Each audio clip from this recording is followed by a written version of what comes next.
Today we're going to be starting out with some of these really great costumes that I designed, as well as some of the other people were able to put together as well. So let's get started right into the Mad Hatter.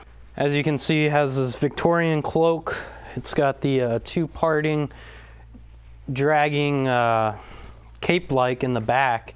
And we really wanted to stay true to the Mad Hatter's look. In the cartoons and comics and stuff like that, I felt like they did a lot better representation of it than what the TV shows have done for it, as far as the live action ones go. We really like the color scheme of green. I know that the Mad Hatter wears all sorts of colors and stuff, but we really wanted to stick with his first traditional look. As you can see here, we've got this beautiful bow tie that's very extra and old-fashioned, and kind of wacky because not too many people wear these kind of bow ties these days. And down here we've got really nice gold vest, and with the undershirt that really overall just affects the look of the green and the red. It makes both these two colors pop while giving a nice backdrop for it, to where each little bit is complementing the other. Really wasn't too expensive. We ended up finding the shirt while we were fitting Jervis, Tony, for all of his other stuff at a thrift store. So it really wasn't too expensive to put all this together. We actually ended up cutting the vest portion of this green one out. It originally was supposed to sit like this, but you know, it really doesn't look that good to be held right here. So we cut it open to leave it so that way we could have a nicer vest underneath and give it a lot more, you know, just flow in general. None of these buttons are actually real or do anything. They're just for show. Now we have the wacky pants, you know, very pirate-like. They do not go all the way down to your feet. They sit right around the middle of your shins and makes it so that way your socks stick out, and gives it a very interesting look, which is something that the Mad Hatter would definitely have. It almost reminds me of kind of like a leprechaun's pants. This is the second undershirt of Jervis for the dinner tea party scene. He ends up switching out his tan one, the squared checkered, for this one, the much darker look, which really symbolizes his transformation from Jervis to the Mad Hatter, where he's, you know, kind of getting eviler. We managed to find this one, which really suited the costume well. It was a really great emergency suit, and I think Tony was a lot more comfortable in it because it was short sleeve as well, whereas the other one's full long sleeve. I can show you the beautiful hat. So this I made from scratch, and it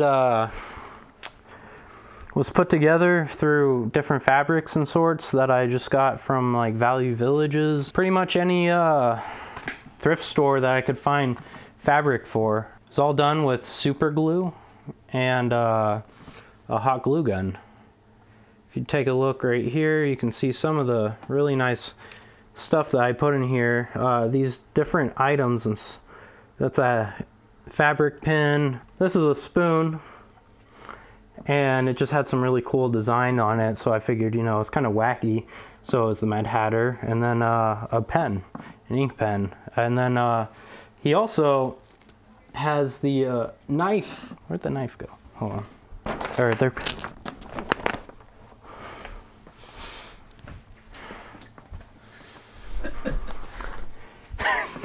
So this knife right here was used for the bread and butterfly scene, and it was also later left for Billy to, you know, take care of Alice. Originally sat right in here though, with all the other little wacky parts of this hat. As you can see, I even ran out of fabric for this last little bit, and I just managed to piece it together. So, you know, it's not 100% perfect, but it's really cool. And you know, you're not gonna see too much of all the flaws and details in it, but if you look on the inside, you can see it's just hard cardboard, basically.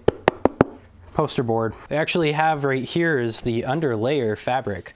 And then I decided, you know, this is a little bit too much. So I went ahead and got this really cool kind of see-through design, and just by placing that over, it gives a really cool look to it. Obviously I put some burning on it to make it look kind of cooler. Right here what I have is actually a comic from my personal collection that I used to kind of get Jervis's costume ideas from. So here we have the pinstripe with the his overcoat, and then his really fancy bow tie and his hat, and you know, it's also got the vest right here, which is pretty similar to ours as well. He actually ends up wearing the pinstripes though earlier on when he's Jervis, you know, on a date, rather than when he actually becomes the Mad Hatter. He ends up having those checkered pants. But we ended up taking inspiration from the comics, you know, the cartoons. We even got a little Jervis mini action figure right here. So this obviously is Tweedledee and Tweedledum's little hat. You'll see a little spinner taken off almost every time he's in the scene. This is the suspenders and pants that Bobby wore for the part of Tweedledee and Tweedledum. Yes, same man. It was not twins. It was done by the use of technology and science, and also some really awesome creative costuming. He did all this painting himself. You know, we were like, wow, that actually looks really cool. And so yeah, it really took off from there and kind of gave us a cool wacky look for Tweedledee and Tweedledum. So Jervis, he's a classy guy. He's got a bow tie, which plays into his later, you know, fully classed out Mad Hatter look. As you can see, he keeps the same kind of style though, with the overall, the vest.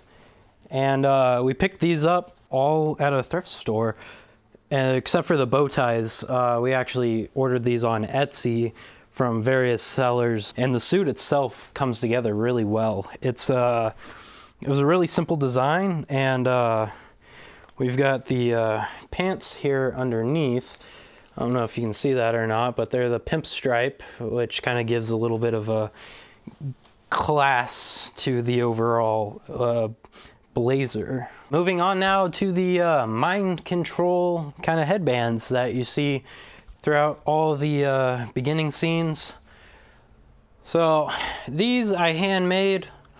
I designed them similar to the ones that you see in the actual animated series, where, you know, they're just kind of a simple band look to them, but I wanted to add a little bit of a kind of intricate style to it, to where you don't just think it's a band, you know, that there's actually something going on here. So I took a lighter and burnt these edges right here to give it a little bit of a used look, and I took some PVC pipe foam and just put it in there to make it nice and comfortable while using these bands. I used 2 of them and strapped them together with some wiring. I was originally just going to make 1, and then I decided, you know what, let's go ahead and make 2, replicate it, except I changed out the coloring of the chips.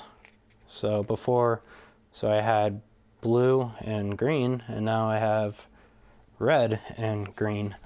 And this one came out a little bit more symmetrical. I think this was the better one of the 2, and it just overall the band is a little bit thinner.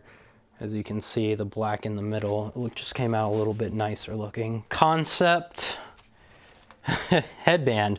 It's a little wild. Don't poke your eye out. But so we've got all sorts of wiring in here that kind of sets up the base for like this idea that it wasn't really meant to be a band, but rather a full head encompassing support. And what I did was just took a bunch of wires, wrapped them all the way around, and looped them quite a few times, and then gets really crazy in the back here because we have, you know, once again the 2 color things right here, except now we've got all these other wiring and intricacies that really lead up into it when Jervis is working on this to create his Mad Hatter hat, which was designed basically that this would be inside of here. Of course, you don't see it that way, but you can imply that this gets turned into this. The classic 10-6 card. This card was probably made 100 different times to get the numbers perfect because handwriting is terrible. You can even see the X on the back of this one showing that my first attempt failed to meet my overall expectations. But we took a breadboard and we just glued it on the back to give it that kind of cool technology look of it. Yeah, you just see Jervis kind of messing around with it, so you can infer that, you know, it's in there doing its technology sort of thing. Alice's is probably the most expensive costume out of all of them because it was custom fitted just for Nicole. All the measurements and everything were sent in, and I bought this Be-Bag-Go.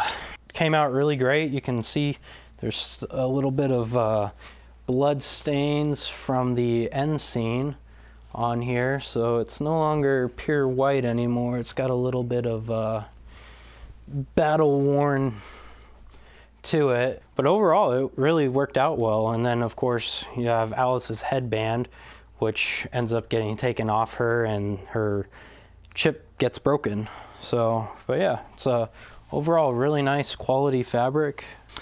So our lab coats here, pretty simple, just white. Dr. Godstow, she has her Wayne Enterprises security level access, which you can see here with her fingerprint on it. And then we just took some Velcro and put a patch on here. You know, it's removable. But yeah, we got the patch online and set it up in there. It looks really professional. We ended up using some wire in the back here to pinch it because it was it looked a little too big on our person. Billy's costume, played by Colin. As you can see, all the blood on here. He gets hit in the face and is bleeding out, and so we've got that going for him right here. He also had a vest. Unfortunately, I couldn't find the vest for this video. I have literally everything else. One of these cheesy, basic, you know, Halloween costume style hats. We of course didn't make this, it was bought in a set. And then his famous little nose that he wears when he takes it off, and you can still see there's some like little blood in there. And you know, really adds to the like creepy effect of him. But we definitely didn't want to make a second hat and have it, you know, look better or equal to the Mad Hatter's hat, because at the end of the day, Jervis, you know, he doesn't like Billy. He's only putting this on for show. So we can infer that, you know, he just bought a really cheap costume for Halloween or something like that, or he probably already had this, to be honest, and put it on him, which gives him the nice black and white kind of theme going. Up next, the Batsuit that we no longer have. It went through so much throughout the film. It tore in multiple places and everything. We ended up parting it out, and all that we have left is the gloves and the cape from it, and then the chest emblem and the boots, but everything else is gone. So I'll just show you the gloves and then the stuff that we do have, pretty much. So these are UD replica motorcycle Batman 1989 gloves, and they're real leather. It's really nice and comfortable. You get full grip and wrist rotation. It's got the metal biker palm protectors, just like in the movie. This armor piece is only just slightly bigger than what the original one was, but it's really great overall. It's the second one, in case you guys wanted to see both at the same time. You know, this is what they look like. We ended up, I had the guy sew it down the middle to make the forearms not so big and fit my small forearm. Next up right here, we have actually a Batman Returns cowl. This is not the one that we used in the film, but looks fairly similar. Obviously there's quite a few differences on it. for you hobbyists out there, but to general, it looks pretty similar. Rubber. It's got a Michael Keaton face insert on here to give it the kind of look. Really nice cowl. So is the other one that we used. The other one was actually made by Hernandez FX. This is done by PJ Wares, the Batsmith. It's got the smooth on the inside to where you can just slip it on without using water. Here are the Batman 1989 replica shin armor pieces for the boots.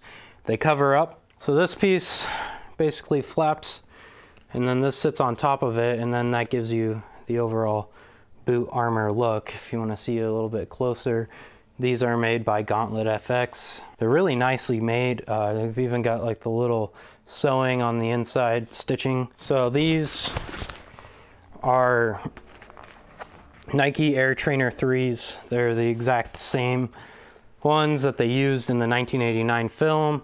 So you can see the paint's coming off. It's obviously not an actual movie original. This is just ones that we have made. So you have the boot piece attached to it, and then the armor sits on pretty much just like this for the boot, and then it sits down on itself. Here we have the latex Batman cape made by Middle TN Batman. If you want to go on to Etsy, he now has a store open on there. As you can see, this is a perfect replica of the Batman 1989 cape. It's very stretchy and flexible. It's got all the sound. It's humongous.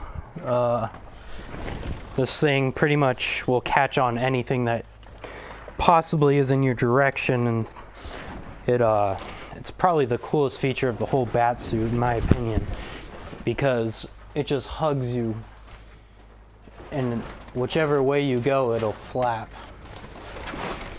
And that's how we were getting some of those awesome sequences where, you know, the cape was just going. You just can't get that sound effects, you know. You can't fake it. It's all real.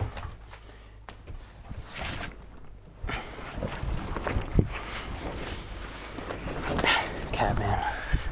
No, just no. Last but not least, I have the Batman 1989 emblem that was actually used in the film. You can picture it right here, sitting in the middle of the chest with the cowl on. This was the one piece of the suit that I was actually able to save. It just velcros onto it. If you really want a good picture view of what it basically looks like, you know, sits in there like this. That concludes it for the costuming. We'll go over some of the props in the next video. So yeah, thanks for tuning in, and have a great day.